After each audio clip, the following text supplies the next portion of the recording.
ये रातियों जाग जो इबादत कजो अल्लाह जी बंदगी कजो खुसूसन नाई ज़िलहज वारी रात जेका हज वारी रात नहीं ज़िलहज वारी रात जेका ईदुल अज़हा वारी रात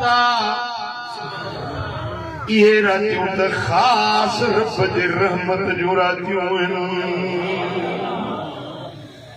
नाई ज़िलहज वारी रात में जेको जागदो आ पंहिंजे मालिक जे हुजूर में सिर सजदे में रखदो आ पंहिंजे रब के एतिरो करीब मानो कॾहिं बि न थींदो आ जहिड़ो सिर सजदे में रखण सां मानो रब जे करीब थी वेंदो।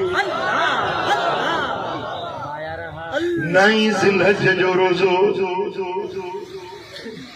हिकिड़े ॾींहुं मुंहिंजा सोना हबीब मदीने वारा साईं कचहरी में वेठा हुया पंहिंजे सहाबनि किरामनि सां कचहरी सुभान अल्लाह अल्लाह चल इहा कचहरी ख्वाब में हर मोमिन के हर कर्मी के रब शल इहो दीदार नसीब करे रब शल उहा रात आणे जे रात अखियूं ॿूटियूं त दिल पर मोहम्मद जी कचहरी नसीब थी वञे। सुभान अल्लाह मुंहिंजा दोस्तो असां बि हबीबन जी कचहरी में वेठा आहिनि। सुइल रसूलुल्लाह सल्लल्लाहु अलैहि वसल्लम अन सौम यौम अरफा। हिकिड़े माण्हू हबीबन करीमन खे अर्ज़ कयो या रसूल अल्लाह मूंखे ॿुधायो त नाई ज़िलहज जे रोज़े जे बारे में अवां छा था फरमायो।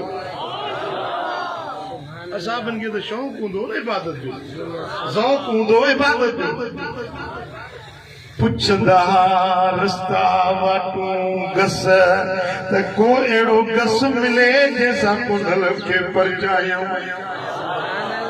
अर्ज़ कनि था या रसूल अल्लाह असांखे ॿुधायो त नाई ज़िलहज जे रोज़े जी अहमियत हैसियत छा आहे। हबीबन करीमन फरमायो युकफ्फिरु सनतल मादियत वल बाकिया।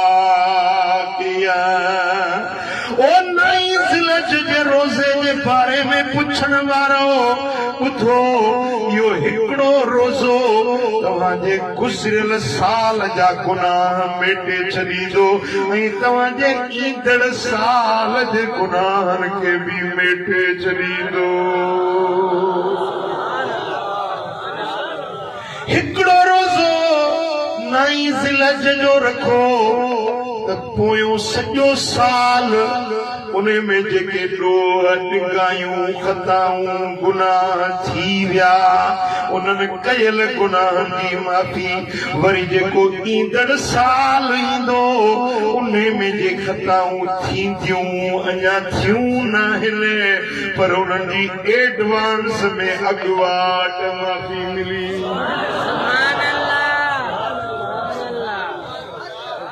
सुभान अल्लाह सुभान अल्लाह।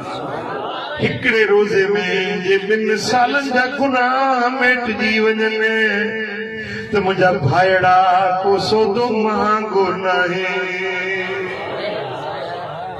करे वठिजे की करणो अथई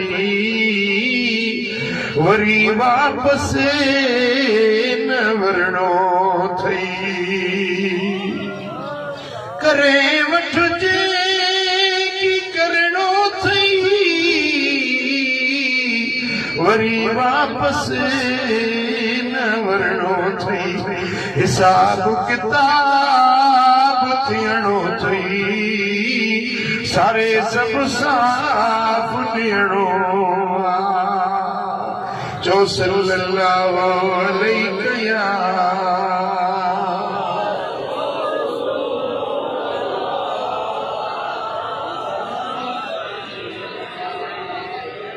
सल्लल्लाहु अलैहि या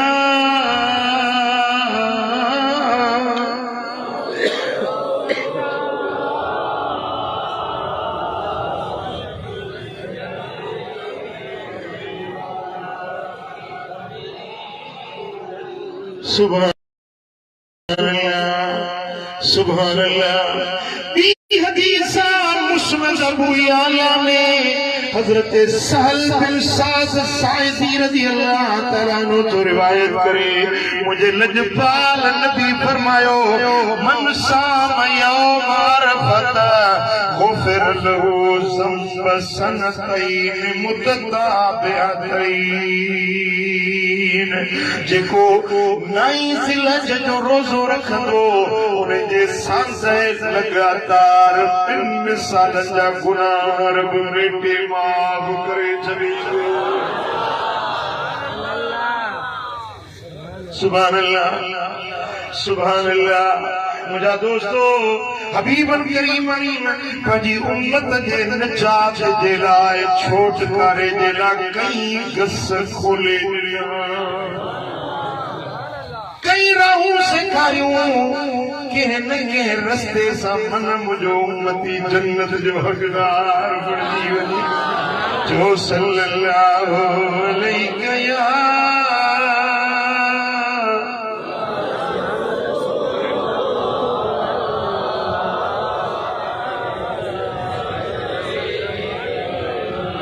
सल्लल्लाहु अलैहि या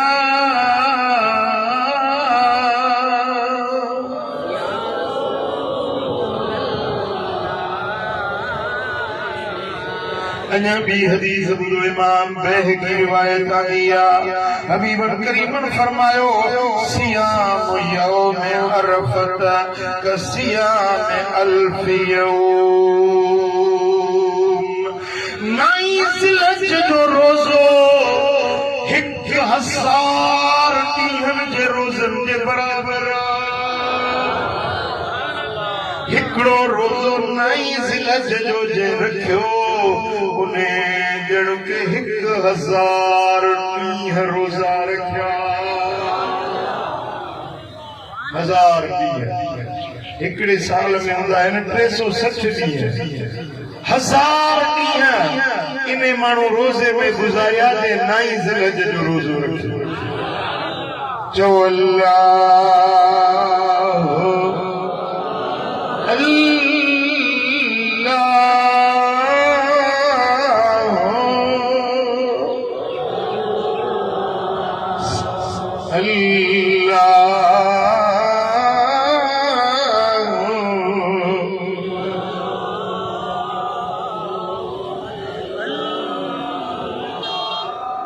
मुझा सोना भी वो फरमाइन था, ॾह रातियूं शान वारियूं, 10 दिहाड़ा शान वारा।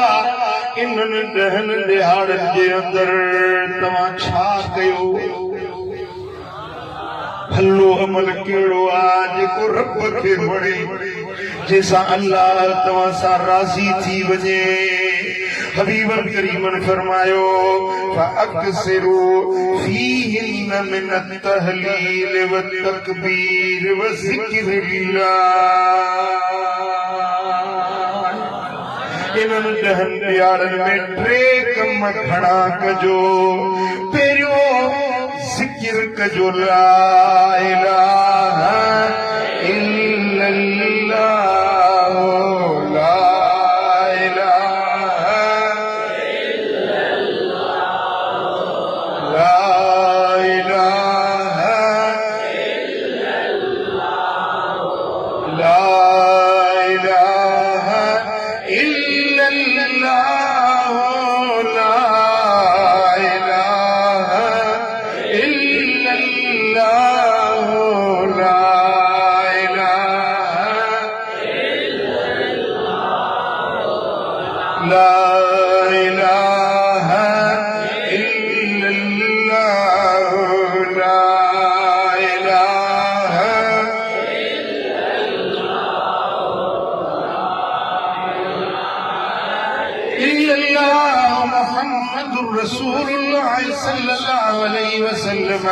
यो कलमो आहे जेको काफ़रनि खे मोमिन कंदो आहे। यो कलमो आहे जेको निभागनि खे सभागो कंदो आहे। यो कलमो आहे जेको जहन्नम खे जन्नती बणाईंदो आहे।